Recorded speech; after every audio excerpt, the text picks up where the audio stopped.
ಒಂದೊಂದು ರೇಟ್ ಆಗ್ತಾರಲ್ಲ ಒಂದು ಅಂಗಡಿಲಿ ಒಂದೊಂದು ರೇಟ್ ಹಾಕ್ತಾರೆ, ಪ್ರೈವೇಟಲ್ಲಿ ಅದು ನಾವು ಅವ್ರವ್ರ ರೇಟ್ ಫಿಕ್ಸ್ ಮಾಡ್ಕೊಂಡಿರ್ತಾರೆ.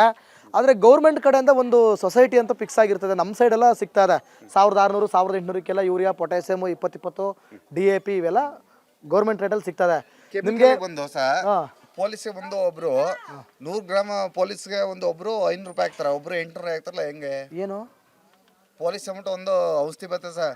ಪೊಲೀಸ್ ಅಂತ ಔಷಧಿ ನಂಗೀಗ ಗಾಬರಿ ಆಗೋಯ್ತು. ಪೊಲೀಸ್ನವ್ರು ಬಂದು ಏನ್ ಮಾಡ್ಬಿಟ್ರಪ್ಪ ಅಂತ. ಪೊಲೀಸ್ ಅಂತ ಒಂದು ಔಷಧಿ ಬರ್ತದೆ.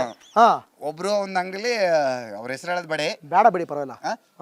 ಒಬ್ರು 850 ಹಾಕ್ತಾರ, ಒಬ್ರು 500 ಹಾಕ್ತಾರ, ಒಬ್ರು 1000 ಹಾಕ್ತಾರ. ಹೆಂಗ್ ಸರ್ ಅದು ಏನ್ ಗೊತ್ತಾ, ಪ್ರೈವೇಟ್ ಅಂಗಡಿಗಳಲ್ಲಿ ಹಂಗೆ ಅವ್ರ ಇಷ್ಟ ಬಂದಂಗೆ ಬೆಲೆ ಹಾಕೊಂಡ್ಬಿಡ್ತಾರೆ. ಅದು ನೋಡಿ, ಇದು ಕರೆಕ್ಟ್ ತುಂಬಾ ಚೆನ್ನಾಗಿ ಹೇಳಿದ್ರಿ ನೀವು. ನಿಮ್ಮ ಹೆಸರೇನು? ಪುಟ್ಟರಾಜು ಅಂತ. ಪುಟ್ಟರಾಜು ಅವರು ಒಂದು ಒಳ್ಳೆ ವಿಚಾರನ ಧ್ವನಿ ಎತ್ತವ್ರೆ.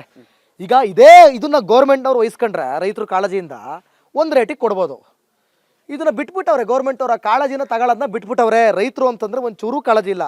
ಅವ್ರು ಚೆನ್ನಾಗಿ ಹೇಳ್ತವ್ರೆ, ಅವ್ರಿಗೆ ಬೇಕಾದಂಥ ಔಷಧಿ, ಗಿಡಕ್ಕೆ ಬಳಸಬೇಕಾದಂಥ ಔಷಧಿ ಸಿಂಪಡಣೆ ಇದೆಯಲ್ಲ, ಒಂದು ಅಂಗಡಿಲಿ 500 ರೂಪಾಯಿ ಅಂತೆ, ಒಂದು ಅಂಗಡಿಲಿ 850 ರೂಪಾಯಿ ಅಂತೆ, ಇನ್ನೊಂದು ಅಂಗಡಿಲಿ 1000 ರೂಪಾಯಿ ಅಂತೆ. ಇದು ಹೆಂಗೆ ಸರ್ ಅಂತ ಕೇಳ್ತಾರೆ. ಇದು ನನಗೆ ಕನ್ಫ್ಯೂಷನ್ ಫಸ್ಟ್ ಆಫ್ ಆಲ್.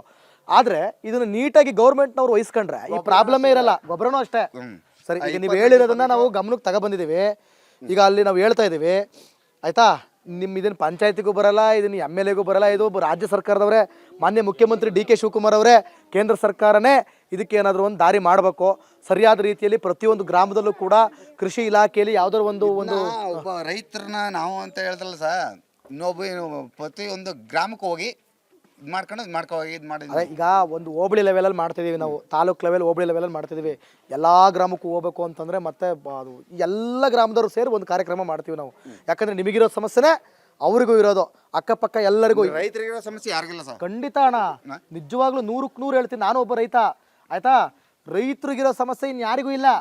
ರೈತ, ಅದೇ ನಾನು ಹೇಳಿದ್ನಲ್ಲ ಆಗ್ಲೇ, ರೈತ ರೈತರಿಗೆ ಬಂದಿರೋ ಪ್ರಾಬ್ಲಮ್ ಯಾರಿಗಿಲ್ಲ ಸರ್.